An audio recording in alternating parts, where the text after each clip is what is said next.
Versículo 30. E não entristeçais o Espírito Santo de Deus, no qual foste selados para o dia da redenção. Estou ministrando essa mesma palavra desde o dia 6 de fevereiro. Estamos chegando no final do ano e eu estou na mesma palavra. E nós aprendemos, sempre fazendo a recapitulação rápida para quem sempre vem pela primeira vez, que a gente aprendeu que a gente não deve entristecer ao Senhor, não é porque o Senhor fica tristinho, tadinho, pobrezinho de Deus, ficou triste, magoei, né, meu servo, acabou com o meu dia.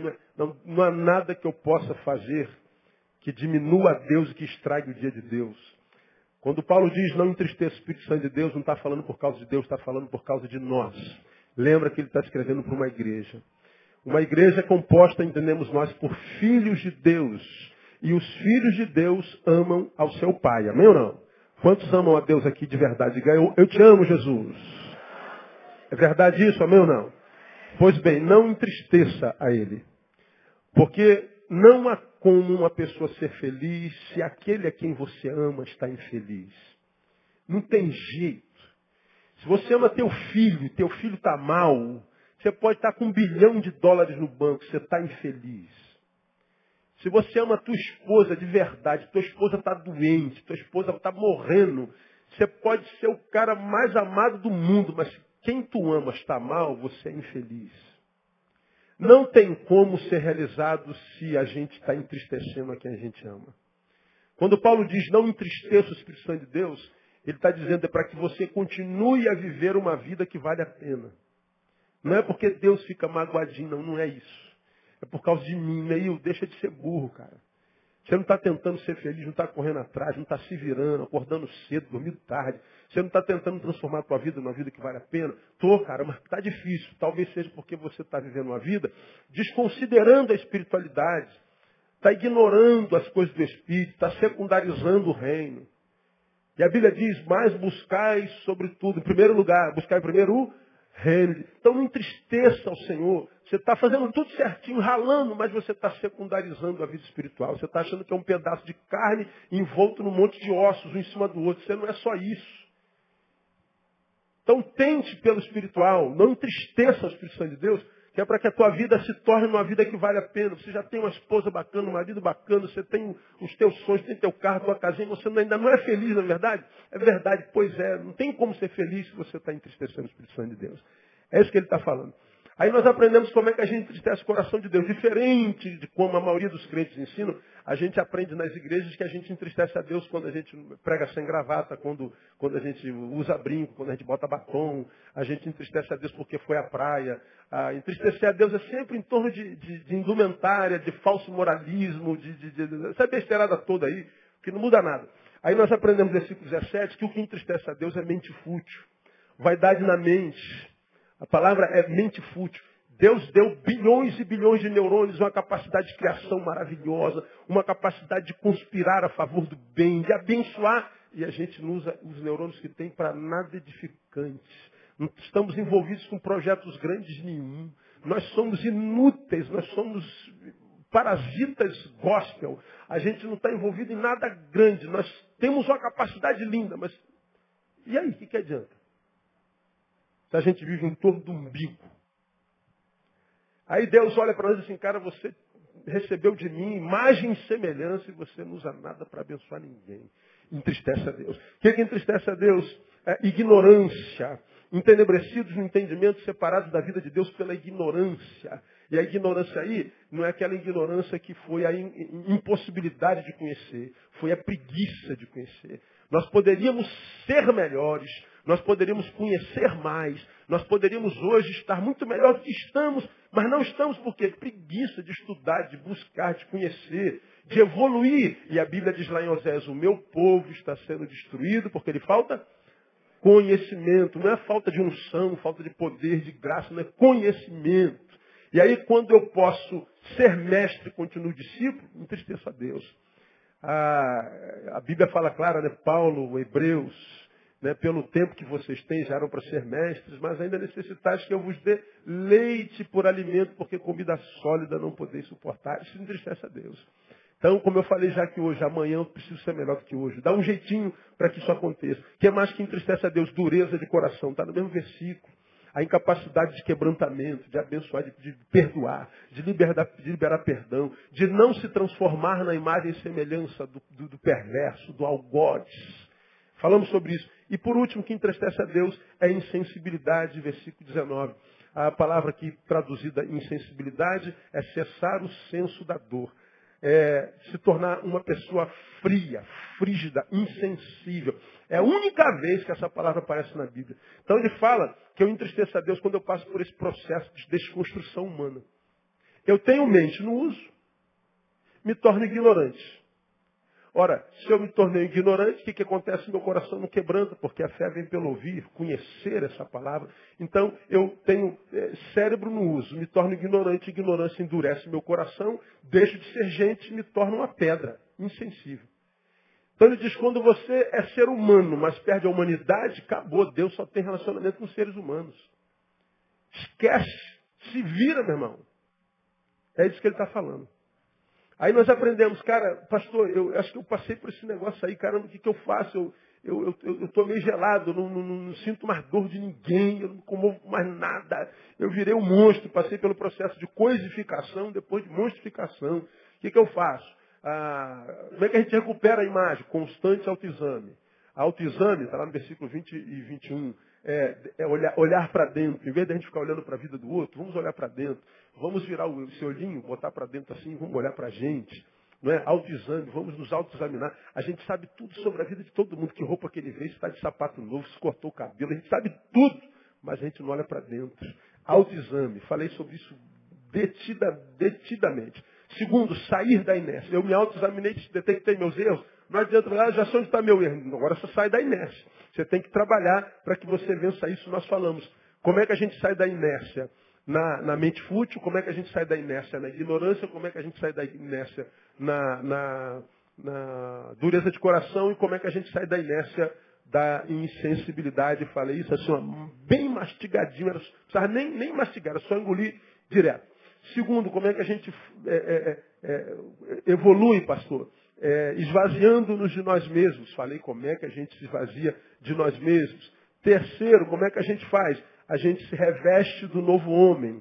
Pelo que se alguém está em Cristo, ele é nova criatura. E as coisas velhas passaram. Isso que tudo se fez novo. Muitas vezes nós nos esvaziamos de nós e achamos que basta. Não, tem muita gente que se converte e vem para a igreja, mas não se enche do novo homem. Aí o que acontece? A casa foi limpa mas ficou vazia. Aí nós lemos o texto lá, que tendo o espírito maligno saído do homem, vai para algum lugar procurar pouso. Não encontrando, ele volta para sua casa, e quando a encontra vazia, ele volta e faz o quê? Traz mais sede. Às vezes é melhor não passar pela libertação, se não for para se encher do espírito, do que passar pela libertação e ficar vazio. Que aí ele vem e traz mais sede. Se torna o segundo estado pior do que o primeiro, diria Pedro. Né? E falamos como é que a gente se reveste do novo homem, que tendo coragem de questionar nossas verdades, transformando gradativamente a cultura do velho homem, aquela coisa toda. Né? E transformar a cultura do velho homem é o que nós temos aprendido nesses últimos dias. E a cultura do velho homem está no versículo 25. Pelo que deixai a mentira. Falamos sobre mentira. Versículo 26, o que diz aí? Irai-vos, mas não pequeis. Ira, falamos sobre ira. E paramos no 28. Aquele que furtava, o que tem aí? Não furte mais. Então, mudar a cultura do velho homem. Deixar de ser mentiroso. Trabalhar com a ira. Se irar não é pecado. O pecado é o fruto que a gente produz na ira. Então, se você se irou, cala a boca, fica quieto, vai dar uma volta, dá a cabeçada na parede, enfia a cabeça na terra, mas não produza, porque vai pecar. Então, falamos sobre isso. E por terceiro, nós falamos sobre aquele que furtava, não furtava mais. Eu falei, deixa de ser ladrão. Mas nós aprendemos que o furto aí não é o que a gente conhece, mesmo que a palavra seja clepto. De onde vem cleptomania, não é? O furto da qual Paulo fala aí não é roubar o copo do pastor. Não, porque a gente não pode acreditar que furto esteja no mesmo patamar de ira e mentira. Ira e mentira são subjetivos. Furto já é fruto. Então ele não está falando do furtar, ele está falando de outro tipo de furto. Nós falamos furto da misericórdia. 4:28. Aquele que furtava não furte mais, antes trabalhe, fazendo com as mãos o que é bom, para quê? Para que tenha o que? Repartir com o que tem necessidade. Então ele está dizendo, antes você sonegava ou subtraía. Agora não só não subtraia, como trabalhe. Mas para que eu vou fazer isso? Para que você possa doar. Ele está falando do furto de misericórdia. Quem pode fazer o bem, exercer misericórdia e sonega esse bem, peca. Aquele que sabe fazer o bem e não faz, peca. Isso foi claro, nós falamos isso 2 ou 3 quartas-feiras. E começamos na quarta-feira retrasada a falar sobre furto de talentos e dons. Talentos, mesmo texto. Aquele que furtava não furte mais, antes trabalhe. Diga assim, trabalho. As mulheres digam trabalho. Varões digam trabalho. Pergunte para quem gosta está do seu lado. Você gosta desse negócio? Pergunta para ele.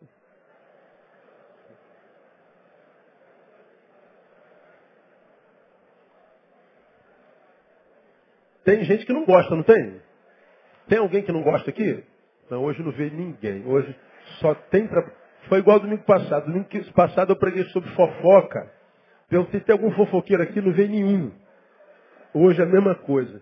Só tem trabalhador aqui, pessoal que gosta de trabalhar, acorda de madrugada, não fica nas costas de ninguém. Né? Aí nós falamos naquela quarta-feira que trabalhar é ser útil, trabalhar é ser participante, trabalhar é ser contribuinte, é vencer a inércia. O trabalho me faz sair do lugar. Portanto, é uma razão para viver, portanto, é desenvolvimento. Trabalhar é expandir as estacas, trabalhar é ampliar a cultura. Trabalho é uma bênção. Trabalho é uma bênção. Tomamos, por exemplo, a fazenda que acabou essa semana. 3 meses confinado dentro da fazenda. Se você visse o programa, eles só falavam sobre aquilo que acontecia dentro daquela casa. Porque nós somos do tamanho da nossa geografia. Confinou um grupo de gente dentro de uma fazenda, a cabeça dele se torna do tamanho da fazenda. O mundo dele se torna do tamanho da fazenda. A emoção dele se torna do tamanho da fazenda. Nós somos do tamanho dos nossos relacionamentos. Nós somos do tamanho da nossa geografia. Por isso eu falei na quarta-feira passada, ó, não adianta você que nunca passou por uma universidade achar que tem a mesma cabeça de quem passou por uma, porque não tem. E você nunca vai entender isso porque nunca esteve lá. Quanto mais a gente se relaciona, amplia conhecimento, mais o nosso mundo se abre. É como quem sobe uma escada. Você subiu a escada, vai para o primeiro andar, você tem uma visão de vida. Mas aí quem sobe mais um degrau vai para o segundo lugar. A visão de vida se amplia. Tem gente que está no 10º andar. Quem está no 10º andar vê muito mais longe do que quem está no primeiro, quem está no térreo. Então o trabalho é ampliar estacas, é envolvimento. Ao invés de você ficar só nessa vidinha, sonegando misericórdia, sonegando talento, sonegando tudo, evolua. Deixa esse egoísmo que te transforma no centro da tua vida, que te faz um umbiguista, que só especialista em umbigo, é um auto-umbiguista, e vai trabalhar. Só que ele não está falando só de acordar cedo, dormir tarde, ele está falando de transformar a vida numa vida útil. Falamos sobre isso profundamente na quarta-feira retrasada. E hoje eu queria fazer algumas outras considerações sobre talentos e trabalho que vêm da Bíblia Sagrada, que eu acho que é bom para a nossa edificação. Primeiro, abra a tua Bíblia em 1 Coríntios, capítulo 1. Volta um pouquinho as suas páginas. 1 Coríntios, capítulo 1. Vamos ver o que a Bíblia fala sobre talento, dom, trabalho. Isso é para acabar com a baixa estima de muita gente que se acha pobre coitado, injustiçado, se acha burro, incompetente, se acha idiota, imbecil, um inútil. Isso não existe. Se você é filho de Deus, irmão, você já aprendeu. Os pobres coitados no reino de Deus estão aonde? Do lado de fora. Onde é que estão os inúteis no reino de Deus? Diga para mim. Do lado de fora. Onde estão os perdedores no reino de Deus? Diga para mim. do lado de fora, do lado de dentro não. Se você está do lado de dentro, irmão, você é campeão, amém ou não? Você é útil. Aonde é que está escrito isso? Está implícito em 1 Coríntios capítulo 1, versículo 3 diz assim: graça seja convosco e paz da parte de Deus nosso Pai e do Senhor Jesus Cristo. Sempre dou graças a Deus por vós, pela graça de Deus que vos foi dada em Cristo Jesus. Porque em tudo fostes enriquecidos nele, em toda palavra, em todo conhecimento, assim como o testemunho de Cristo foi confirmado entre vós. De maneira que, perceba, olha, nenhum dom vos falta enquanto aguardais a manifestação de nosso Senhor Jesus Cristo. Vou repetir o versículo 7. De maneira que nenhum dom, o quê? Diga assim, à igreja não falta dom nenhum. Lembra que igreja, Jesus faz uma analogia dela com um corpo. Nós somos um corpo. A igreja é o corpo de Jesus. Ele está escrevendo a pior igreja do Novo Testamento, que é de Corinto. A igreja mais carnal, a igreja com mais pecado. A igreja era tão braba que tinha gente que estava tendo uma relação sexual com a mulher do pai, com a madrasta. A igreja era tão ruim que na ceia uns ficavam sem beber o vinho. Por quê? Porque os outros bebiam tudo e ficavam bêbados. Está escrito aí, nesse capítulo. Essa foi a igreja que não entendeu nada de dom. Foi a igreja para a qual Paulo escreveu uma carta disciplinando sobre o uso dos dons. Porque eles confundiram tudo. Uma igreja complicada, uma igreja que tolerava os nicolaítas, citados lá no Apocalipse. Uma igreja complicada, nós podemos passar uma semana falando dos defeitos da igreja. Não há quem não tenha defeito. Mas a igreja de Corinto era a pior igreja do Novo Testamento. Mas, ainda que fosse a pior igreja do Novo Testamento, há uma palavra interessantíssima nesse primeiro capítulo, que Paulo escreve para a igreja, Paulo revela pelo Espírito Santo à igreja, dizendo o seguinte, versículo 5, olha lá, porque em tudo fostes enriquecidos nele. Olha, a igreja era rica em Jesus. Em toda o quê? Palavra e em todo conhecimento. Portanto, sobre Coríntios, não cabia a palavra de Oséias. O meu povo está sendo destruído porque ele falta. Paulo está dizendo que essa igreja foi instruída em toda palavra e em todo conhecimento. Ainda assim era uma igreja carnal. Era uma igreja toda errada, uma igreja toda complicada. Versículo 6. Assim como o testemunho de Cristo foi confirmado entre vós. Era uma igreja na qual Jesus passava, Jesus se manifestava. Não era uma presença inerte, era uma presença manifestada. Era uma igreja a respeito da qual, a despeito do pecado, Paulo diz assim, ó, todos os dons estão entre vocês. Não há ninguém nesse corpo que não tenha pelo menos um dom. Vocês não são um corpo paraplégico. Não há membros em vocês que, embora membros, não sejam usados. Porque nisso se estabelece a paraplegia. O paraplégico está com as duas pernas no lugar, mas ela não funciona. O cego tem os dois olhos no lugar, mas eles não funcionam. Os surdos têm os dois ouvidos no lugar, mas eles não funcionam. Paulo está dizendo, nenhum dom vos falta. A igreja de Corinto, com todos os seus defeitos, era uma igreja plena. Paulo está ensinando que não há ninguém na igreja, mesmo que seja uma igreja como a de Corinto, não há ninguém naquela igreja que não tenha pelo menos um dom. Então, aqui, na Igreja Batista Betânia, em qualquer outra igreja, não há ninguém que não tenha pelo menos um dom dado pelo Espírito Santo de Deus. Posso ouvir um glória aí? Dá uma catucada em alguém que está do seu lado assim, ó, você tem um dom, irmão. Bom, isso não há dúvida. Agora, qual é o teu dom? Essa que é a dificuldade, não é verdade? Qual é o nosso dom? Qual é o meu dom? Esse é outro problema. Bom, subjetivamente, cada um de nós tem que descobrir esse negócio. Porque não cabe o discurso, pastor, eu não sei fazer nada. Não sabe. Alguma coisa você sabe fazer. Talvez você não saiba o que você sabe fazer. Mas que você sabe fazer alguma coisa, você sabe. Agora, se todos nós temos um dom, por que tantos de nós não trabalha esse dom, não desenvolve, não utiliza esse dom? Continua inútil.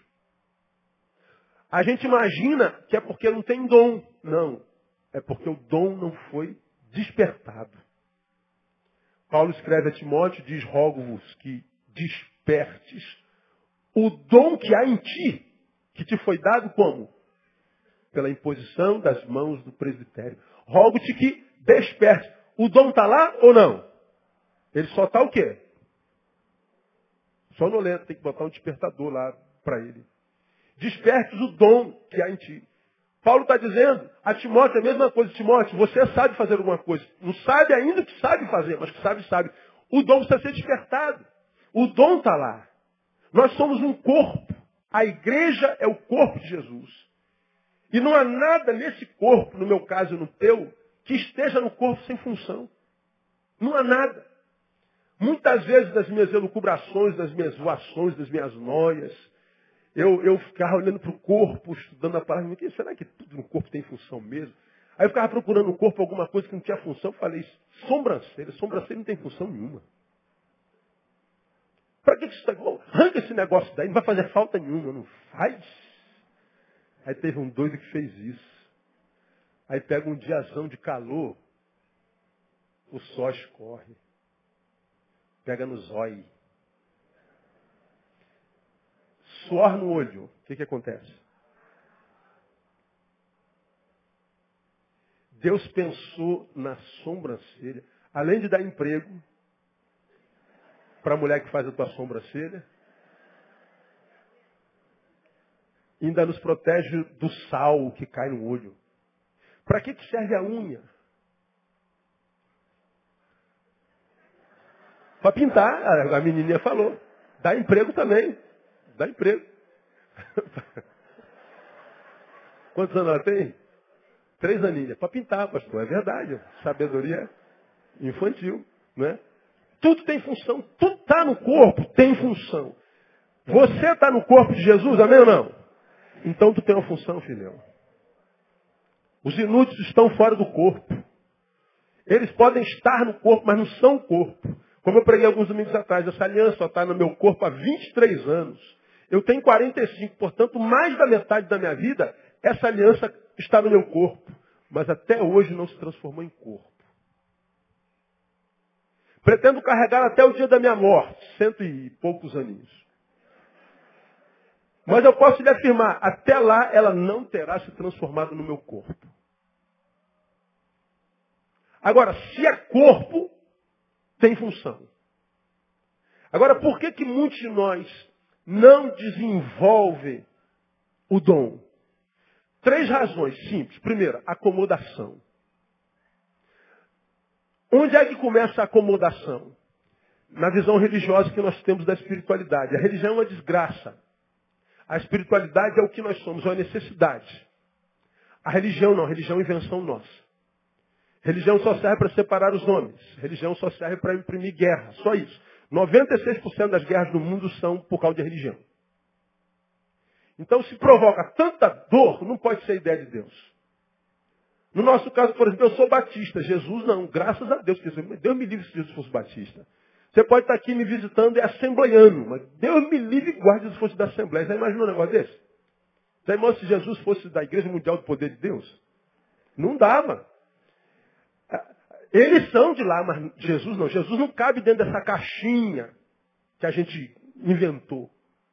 Espiritualidade vai além, tem a ver com a nossa essência. Quando ele soprou aquele fôlego de água viva, fôlego de vida, quando estava naquele corpo criado pelo barro, pelas suas próprias mãos, aí diz o texto que o homem tornou-se alma vivente. Nós não somos um corpo que tem uma alma, somos uma alma que tem um corpo.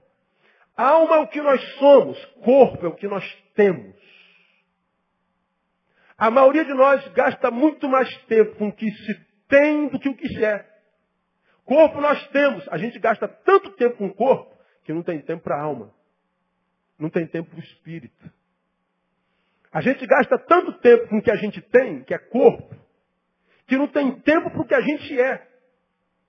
Eu posso, irmão, não ter tempo para atender 3.000 pessoas. Eu posso não ter tempo para atender a agenda do Brasil e do mundo. Eu posso não ter tempo para um monte de vocês. Mas se faltar tempo do Neil para o Neil, o Neil perde sentido à vida. Preguei sobre isso, fiz a citação de uma irmã que me procurou 2 semanas atrás, setembro e outubro, eu não atendi gabinete pastoral. Por pura impossibilidade emocional. Estresse ao ápice. Eu já ensinei aos irmãos que todo ser humano tem um limite. Aqui está o limite. Quem ultrapassa limites, entra numa terra alienígena. Uma terra que você não conhece. Passou do teu limite, você está entrando numa área para a qual não há saber, para a qual não há informações, porque nós somos criados para viver no limite. Quando a gente passa do limite, nós estamos entregues à própria sorte. Quem lida com a sorte, se encontra com azar. Então, se chega no limite, dá um tempo. Cuida de si, cuida da tua alma. Então a irmã falou, poxa, pastor, só tem que atender, pastor, nós precisamos do senhor. Por que a senhora está me procurando com tanta veemência? Pastor, porque eu preciso me cuidar, eu preciso me cuidar. Pois bem, a senhora está cuidando da senhora me buscando, não está? Pois é, não lhe atendendo, eu estou cuidando de mim. A mesma razão pela qual a senhora me procura é a razão pela qual eu fujo da senhora nesse tempo. Autocuidado. Eu preciso me cuidar, que é para que eu possa cuidar de muita gente por muito tempo. Eu não posso exceder os limites. E a gente conhece todos os limites. Isso é cuidar de si. Isso é ter tempo para si. Isso é conhecer a alma, conhecer teus limites emocionais e espirituais. O que acontece com a maioria dos seres humanos que nós conhecemos? Talvez um desses seja você. Nós trabalhamos feito condenado. Nós estamos sempre correndo atrás. Nós estamos sempre buscando o que fazer. Porque isso, no tempo desse labor, no tempo do capitalismo, soa como virtude. Trabalhar incessantemente soa como virtude. Ter uma agenda atribulado soa como status. O cara liga para mim, igual o pastor está falando comigo hoje. Pô, cara, eu estou tentando trazer o Neil aqui, tem um bocado de anos, me dizer que ele faz a agenda dele para 5 anos. Eu falei, não é verdade. Eu não faço agenda para 5 anos. Mas é porque o cara me convida há 5 anos, ele me convida em junho para eu pregar em julho. Como? Não tem como. Não dá. Agora, faz agenda para 5 anos. Não é verdade. A minha agenda é anual. Eu abro em março e em março acaba. Para o ano todo. Isso é verdade. Agora, por que eu faço anual? Cuidar de mim. Na minha agenda entra o aniversário da minha filha, o aniversário da minha esposa, entra meu aniversário, entra a viagem com a mulher, entra a viagem com as crianças, entra tudo. Entra fim de semana onde eu posso deixar de ser pastor, só Neil. Isso é cuidar de mim. Isso é cuidar do que não é só do corpo. Por quê? O meu corpo será refém do que eu carrego na alma. Eu estou dizendo que o meu mundo objetivo, externo, é refém do meu mundo interno. E isso é bíblico. Pode dizer aonde, pastor? Posso. Simples. O coração alegre faz o quê? E o coração triste, então, deve fazer o que com o rosto? Enfeiura o rosto. Dá uma olhadinha para o lado. O que você está vendo? Está bonitinho ou está feio?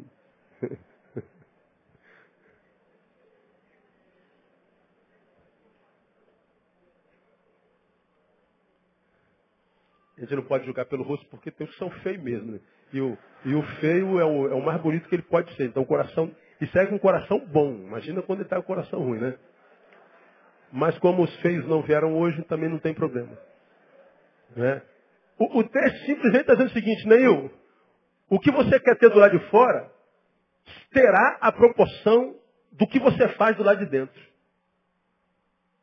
Invista no teu coração, invista no teu espírito, invista na tua alma, invista no endógeno, que você terá um exógeno abençoado. Agora, muitos de nós querem despertar o dom. Pastor, eu tenho que buscar alguma coisa para fazer, eu tenho que buscar alguma coisa para produzir, realizar. Legal, isso é importante. Mas não consegue achar o que fazer, o que realizar. Por quê? Porque não trata do dentro. O reino está secundarizado. Isso é uma realidade dentro da igreja evangélica. Tanta gente tão ocupada com a obra de Deus, que não tem tempo para o Deus da obra. Tanta gente enfiada na casa de Deus que não tem tempo nem para a sua casa. Me lembro claramente, irmão, quando eu cheguei nessa igreja, um caos. Tinha um irmãozinho que eu vinha para a igreja, ele já estava. Quando eu saía, ele continuava. Não havia um dia que ele não estava na igreja. Um dia eu falei, meu irmão, por que o irmão passa tanto tempo? Não, o tempo urge, pastor, eu quero servir ao meu Senhor. Mas não, peraí, não se serve o Senhor na igreja. Porque não é possível que uma pessoa passe tanto tempo na igreja. Fiz uma visita na casa dele. A casa dele era um lixo. Uma bagunça. Estava caindo uns pedaços. Eu falei, meu irmão, olha só. O irmão está proibido de aparecer na igreja no próximo mês. O irmão vem num culto só. Não quero ver o irmão aqui. Não, mas eu não posso deixar, não. O senhor quer servir, o senhor quer. Então, vai cuidar da sua casa. Vai arrumar sua casa. Vai pintar sua casa. Vai dar um jeitinho na carrapeta da pia que está pingando. Vai dar um jeito no muro que está caindo. Cuida da tua casa. Cuida do teu cantinho. Cuida do teu habitat. Cuida do teu espaço. Você cuidando da sua casa, você está cuidando do que é de Deus. Agora, muitas vezes nós estamos tão envolvidos no fazer para Deus que nós não temos tempo de ser para Deus. Irmão, Deus escolheu morar dentro da gente. O nosso corpo, diz a palavra literalmente, é o templo do Espírito Santo. Cuidar da minha alma, cuidar do meu interior, cuidar do que eu sou, é cuidar da casa onde Deus resolveu morar. Preguei sobre isso há bem pouco tempo atrás. Ele podia botar uma mansão no lugar do Cristo Redentor e morar lá em cima. Ele poderia botar uma casa nas montanhas da Califórnia, que cercam São Francisco, lugar lindo. Ele poderia botar uma mansão ali na orla da Baía de Miami. Ele poderia botar uma casa no alto da montanha em Friburgo. Ele poderia morar em lugar muito mais bonito. Ele escolheu morar aonde? Diga, em mim. E olha que teu corpo nem está com essa moral toda.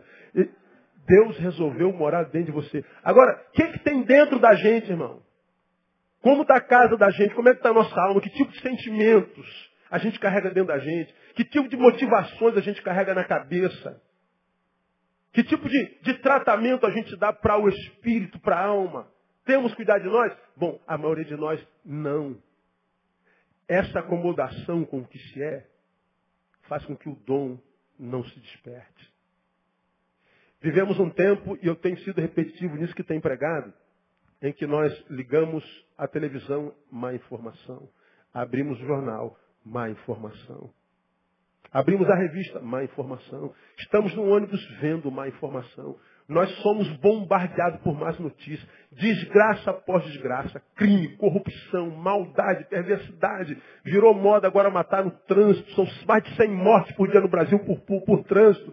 Toda hora um miserável, sem carteira, mata um monte de gente injustamente. A gente fica revoltado e pior, o cara não vai preso. A gente vai vendo esses troços todos sendo jogados dentro da gente. A gente se transforma num lixão emocional.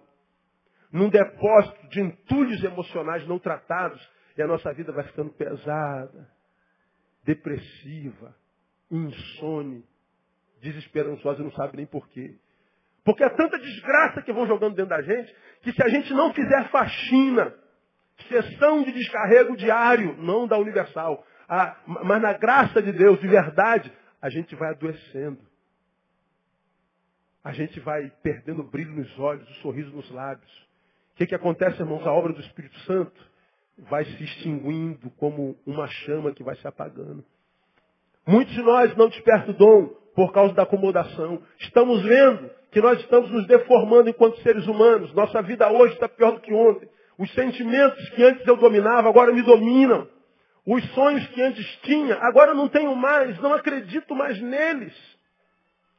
Estou vendo que eu estou piorando, mas eu não faço nada. Eu vou me entregando. Perdi a vontade de ir à igreja, de ouvir a palavra que tanto me fazia bem até ontem. E me conforme não ir mais. Me torno escravo das minhas emoções. Como eu tenho ensinado os irmãos, quantas vezes eu subi aqui nesse púlpito sem vontade, nem de vir para a igreja. Quantos domingos, verãozão, acordava assim com aquele sol lindo. Aí descia na garagem, olhava para a minha moto. Lembrava da praia da Barra da Tijuca. Do calor do tabernáculo. daquelas pessoas horríveis andando no calçadão. Eu lembrava que eu tinha que vir para a igreja. Meu corpo dizia assim, tu vai para a igreja, nem que eu vou para a Barra. Aí eu falava, então tá, corpo, tu vai para a Barra que eu vou para a igreja. E aí quem é que ganhava? Eu ou o corpo? Eu, porque eu sou a alma. Meu corpo tem que ser o meu escravo. Tem que ser meu servo, ele tem que fazer o que eu quero. Porque quando eu me torno servo dos meus desejos, do meu corpo, eu estou diante do pior senhor que um ser humano pode ter, e quem fala isso é Jesus. Se alguém quer vir após mim e quer que isso seja bom, quer que isso valha a pena, quer que isso se traduza em vida na vida, quer vir após mim, eu quero. Então espera, não venha já não. Negue-se o quê? A si mesmo. Depois você me segue. Porque se me seguir sem se negar, vai me seguir à toa, mesmo que eu seja Deus. Por quê? Porque você é o teu pior inimigo. A gente luta muito contra o diabo. E o diabo é o inimigo já vencido. Não é o inimigo a vencer. Você já aprendeu. Se alguém quer mandar recado para o diabo, escreve aonde? Na sola do sapato, porque ele está debaixo dos nossos pés. É o que está escrito lá. Agora, quando o problema sou eu, irmão, aí é luta, é sacrifício, é renúncia. Há um maldito eu em mim que se recusa a se ajoelhar diante de Jesus. Há um maldito meu em mim que quer render-se ao tesão o tempo inteiro, à ganância o tempo inteiro, à fama o tempo inteiro. Há um eu em mim maldito que quer receber a glória de vocês o tempo inteiro. Há um eu maldito em mim que quer ser reconhecido pelos homens o tempo inteiro. Esse eu maldito está dentro de mim, está dentro de você. E a gente se rebaixa a este eu maldito. Quando há um eu bendito em nós, que é o novo homem, que diz que toda a glória sejam dadas ao nome do Senhor. Que a nossa vida seja uma vida para gerar alegria no coração do Pai. Filhos dos quais o Pai tem orgulho. Filhos pessoas para as quais o Pai diga, este é meu filho amado em quem me comprazo. E a gente fica nessa guerra existencial, um lado nosso quer ser santo ao Senhor, um lado nosso quer muito agradar a Deus, um lado nosso quer desesperadamente ser aquele que a gente é no coração dele. Mas há um lado nosso que nos empurra para lá e a gente cede e não sabe por que o dom não desperta. Porque a gente gasta mais tempo com o que a gente tem, soma corpo, do que com aquilo que a gente é, alma. Busca primeiro o reino de Deus. E todas as... Quantas coisas mesmo? Todas as outras coisas vos serão. Mas buscai primeiro o reino de Deus. E as coisas, esquece, elas virão até você. Difícil a gente acreditar nisso. Se a gente acreditasse, a gente buscaria o reino. O reino é de gente de fé. E quando você encontra o reino está dentro de vós. Os dons são manifestados. Você pode ter alguns sinaizinhos em ver em que áreas da solidariedade, do serviço, teu coração pulsa mais. Eu tenho uma filha menor, que é uma coisa interessante. Completamente livre, igual a mãe. Meio underground. Está lá no pingo d'água. Dom da misericórdia é uma coisa assim exacerbada, impressionante. Ela precisa dizer alguma coisa boa para alguém que está ferrado. Aí a gente está com a gente, ela some, daqui a pouco ela está sentada lá no canto com o mendigo. Aí sai de novo, daqui a pouco ela some e no shopping a gente procura a Thaís, ela está sentada na praça da alimentação com um casal de velhinhos, trocando ideia com os velhinhos. E é impressionante, consegue falar a linguagem de todo mundo. Bom, simples de ver o dom. O que te faz pulsar? Alguns de vocês têm pulsão pela arte, pela escrita, algumas áreas do teu corpo são mais desenvolvidas, como por exemplo a escuta, a fala. Alguns de vocês gostam de mandar um torpedinho, de alegrar o outro, de ver o outro feliz. Veja na tua vida o que gera uma vírgula de alegria. Tem alguma coisa. Só que nós aprendemos que os dons são manifestados dentro da igreja. Está errado, irmão. Tá quase tudo errado nesse bendito evangelho brasileiro. Esse evangelho brasileiro. O dom que é despertado em nós, não é despertado em nós para nós. O dom é despertado em nós para alguém. Essa mão não pode fazer nada por ela mesma. Me dá uma sugestão. O que esse dedo pode fazer por ele? Qualquer um aí. Não, tirar meleca não dá. Porque esse dedo pode tirar meleca. Mas ele está tirando meleca de quem? Do nariz. Ele está abençoando o nariz. Agora, o que esse dedo pode fazer por esse dedo? Nada. Agora, esse dedo pode se unir ao dedão e abençoar os olhos. Esse dedo pode se unir ao nariz e tirar só a meleca, tirar o incômodo dele. Pode se unir a orelha e tirar o incômodo dela. Pode se unir a cabeça e tirar o incômodo dela. Mas por ele, não pode fazer, essa mão não pode fazer nada por essa mão. Ela pode fazer pelo joelho, pelas nádegas. Ela pode fazer pelo cotovelo. Mas ela não pode fazer nada por ela. Ela não existe para ela. Ela existe para todo o resto do corpo. Você está entendendo o que eu estou falando ou não? O dom que Deus dá a mim enquanto corpo não dá para mim, dá para você. Então qualquer tipo de serviço que eu empreste a você, eu estou exercitando o meu dom. Quem está entendendo? Não estou entendendo, pastor. E dentro da igreja não cabe todo mundo, não tem cargo para todo mundo. Você de repente tem um dom maravilhoso. Você está envolvido com a cipa no trabalho. Tu gosta daquilo, cara. Cuidar do fogo, do cuidado, recursos humanos. Você está envolvido com aquilo, mas parece que aquilo não tem nada a ver com a igreja. Talvez não, mas com o reino de Deus tem. Invista nisso que te faz ser útil e sentir-se bem. Porque senão vai ser mais um parasita sentado no banco. Gente que só vem à igreja para tirar alguma coisa de Deus. Vem para a igreja para se dar bem. E quando não se dá bem, fica com raiva de Deus. E vai ficar vivendo farsa a vida inteira. Então a gente não desperta o dom por causa de acomodação. Caramba, eu fiquei no primeiro tópico, nem no segundo tópico eu fui. Vai ter que deixar quando eu voltar lá de Portugal. Segundo, vou terminar. A gente não desperta o dom, primeiro, por acomodação. Segundo, por medo. Medo. A gente muitas vezes ora por uma coisa, mas lá no fundo a gente não quer que aquela coisa aconteça. Porque se aquela coisa acontecer, nós vamos ter que renunciar a muita coisa para servir ao Senhor com aquela coisa que aconteceu. Senhor, confirma o teu chamado. Só que de repente você tem um emprego na Petrobras.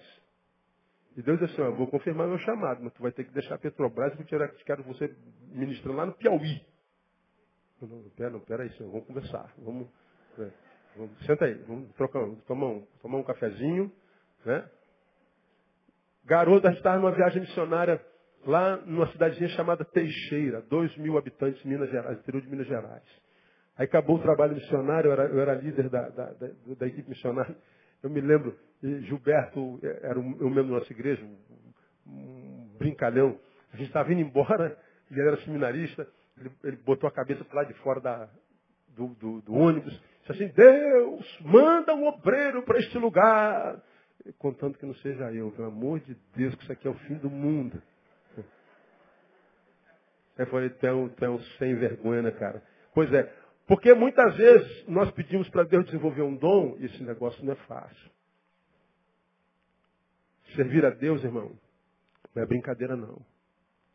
Há um texto na palavra que diz, olha, se a Deus fizeres um voto, paga.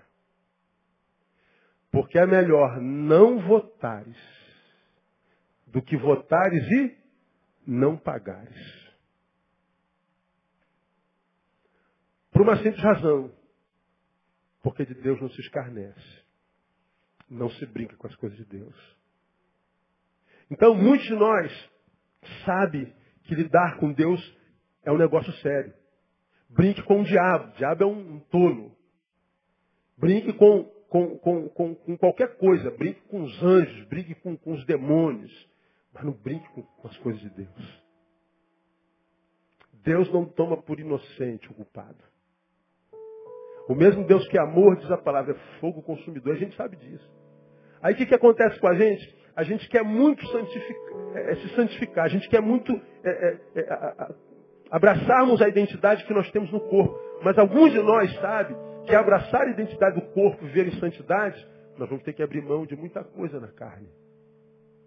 Nós vamos ter que abrir mão de alguns prazeres. Nós vamos ter que abrir mão de alguns jeitinhos que geram lucros para a gente.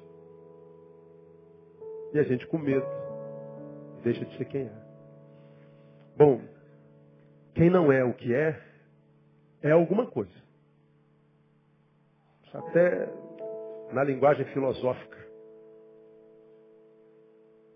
Porque na linguagem filosófica o não ser é ser. O nada é. O que o nada é? Nada. Ele é um vazio. Mas é. Muitos de nós é uma coisa que não é. E quem é qualquer coisa que não aquilo que ele é, independente do que seja, é uma coisa infeliz e irrealizada. Não há como a gente ser feliz não sendo quem a gente é. A gente só pode ser feliz sendo quem a gente é. É como quem está duvidoso do que vai estudar, por exemplo, na faculdade. É o caso da minha filha, por exemplo, mais velha. Minha filha tem 20 anos, não começou a faculdade. Porque quando ela acabou lá, aos 17, 18 anos, fazer o que, filha? Pai, não faço a menor ideia, não faço a menor ideia. Fez, como é que é o nome daquele negócio? Teste vocacional. Aí deu uma coisa, não se identificava com aquilo. Nós a tranquilizamos, filha, não fique atormentada pela necessidade de fazer alguma coisa só porque nós, seus pais, estamos te pressionando. Se você não sabe o que fazer, não faça nada. Vai investir no teu inglês, vai fazer computação, vai fazendo os cursos, faz o curso para concurso, que é o que ela está começando a fazer agora. E quando você descobrir o que você quer, você faz. Ano que vem ela começa a faculdade, já sabe o que quer ser. Porque há muitos que começam a faculdade porque tem que ser alguma coisa. Chega no 4º ano, descobre que não é aquela coisa que quer ser. Mas porque já fez 4 anos, vai ter que ser assim mesmo. De repente ganha muito dinheiro. Mas continua infeliz.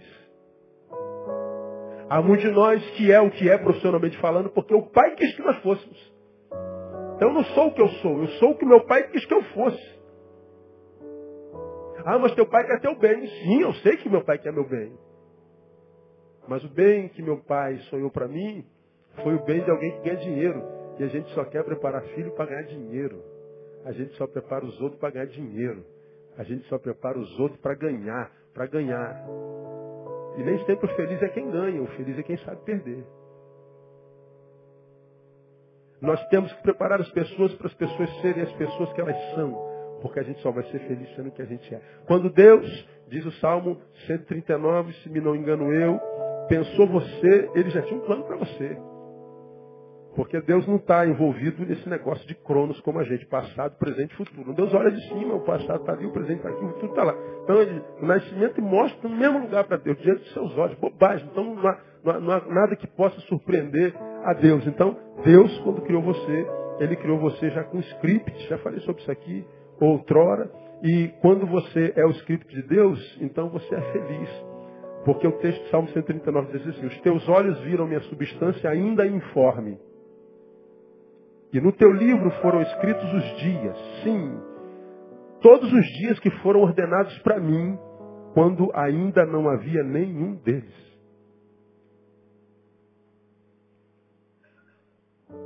E se você é filho, quando Deus te permitiu vir ao mundo, e se Ele já sonhava contigo, deixa eu te dizer, Deus não tem pesadelos, o sonho que Ele tinha para você era bom. Transformar você num ser que você ia adorar ser.